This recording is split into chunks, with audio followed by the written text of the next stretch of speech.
పోసాని గారు అప్పుడెప్పుడో మాట్లాడారని చెప్పి తర్వాత ఇన్ని సంవత్సరాలకు తెచ్చి చుట్టూ తిప్పారు కదా, ఇబ్బందులు పెడుతున్నారు కదా. అదే రాజ్యాంగం మాకు కూడా వర్తిస్తుంది కదా. ఇష్టం వచ్చినట్టుగా వచ్చి కూర్చొని ఇష్టానికి మాట్లాడిపోతే మాట్లాడిన ఎవరిని కూడా వదిలిపెట్టనని చెప్పి తెలియజేస్తున్నాను. కాబట్టి ఇప్పటికైనా మీరు చాలా ఎక్కువ చేశారు. ఇప్పటికైనా ఒళ్ళు దగ్గర పెట్టుకొని మీ పద్ధతిగా మీరుంటే మేము కూడా పద్ధతిగా ఉంటాము, మేము కూడా గౌరవిస్తాము. అంతేగాని మీ ఇష్టానికి మీరు చేస్తానంటే కుదరదు.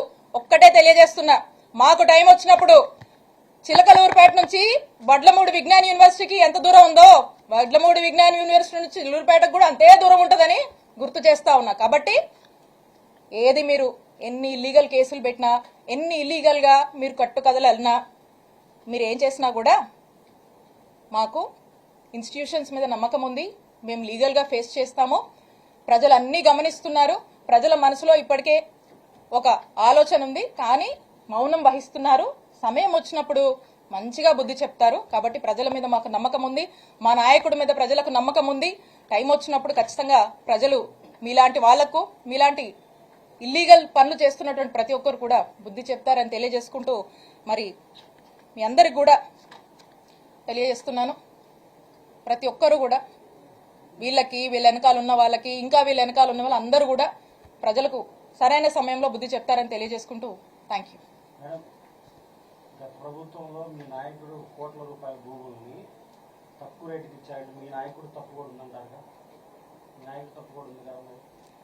నేను చెప్తుంది ఏంటి, రాజకీయాల్ని వీళ్ళు ఎలా అడ్వాంటేజ్ తీసుకున్నారు, మా పార్టీలో ఉన్నప్పుడు ఏ విధంగా అడ్వాంటేజ్ తీసుకున్నారు అనేటువంటి విషయాన్ని నేను చెప్తా ఉన్నాను. ఇక్కడ తప్పు ఒప్పులు అంటలేను. నేనేమంటున్నాను, కారు చౌక్కి కొన్ని ఎకరాల భూమిని కాజేశారు, తీసుకున్నారు, మా నాయకుడు చుట్టూ తిరిగి ఏ విధంగా అడ్వాంటేజ్ గా ఏ విధంగా లబ్ధి పొందారని చెప్తున్నా. మాకు అలాంటి అవసరాలు లేవు.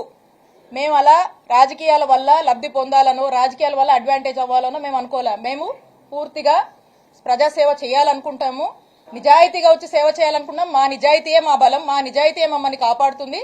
మేము నీతివంతులుగా ఒక మంచి పరిపాలన చేశాము. ఆ సర్వీస్ మోటివ్తోనే మేము ముందుకు వెళ్తున్నాం. అది మేము మీకు స్పష్టం చేయాలనుకుంటుంది. రాజకీయాల వల్ల మేమేదో ఇదవ్వాలనుకునే ఉద్దేశం మాది కాదు అనేది స్పష్టం చేశాను. అది దాంట్లో భాగంగా నేను మాట్లాడడం జరిగింది.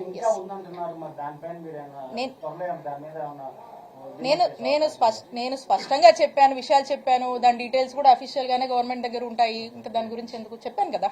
Yes, next. రాజకీయ నాయకుల మధ్యన మీరు ఎదుర్కోగలుగుతారా?